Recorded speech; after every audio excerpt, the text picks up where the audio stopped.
Hello అండి. కట్టా మీఠా chutney process తెలియకపోతే ఈ షార్ట్‌ని ఫాలో అవ్వండి. ఒక పాన్ తీసుకోండి. దాంట్లోకి 10 ఖర్జూరాలు సీడ్స్ ఉంటే సీడ్స్ తీసేసి కట్ చేసుకోండి. అలానే పెద్ద నిమ్మకాయ సైజ్ అంత చింతపండు నానబెట్టింది వేయండి. అలానే పావు కప్పు బెల్లం తురుము వేయాలి. ఆ పావు కప్పు బెల్లం తురుములోకి పావు కప్పు వాటర్ పోయండి. వేసి అంతా బాగా మగ్గనివ్వండి. వాటర్ తక్కువవుతున్నాయి అనిపిస్తున్నప్పుడు మళ్ళీ ఇంకో పావు కప్పు వాటర్ పోసి ఇప్పుడు దానిలోకి పావు స్పూను ధనియాల పొడి, జీలకర్ర పొడి, కారం, ఉప్పు, చాట్ మసాలా వేయాలి.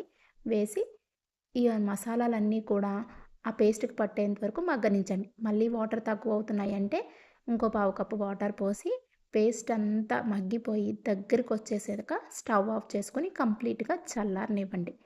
చల్లారిన పేస్ట్‌ని మిక్సీ పట్టుకోండి. మిక్సీ పట్టుకుంటే కట్టా మీఠా చట్నీ రెడీ. ఒక ఎయిర్ టైట్ జార్‌లో స్టోర్ చేసుకుంటే 1 మంత్ ఫ్రెష్‌గా ఉంటుంది. Thanks for watching.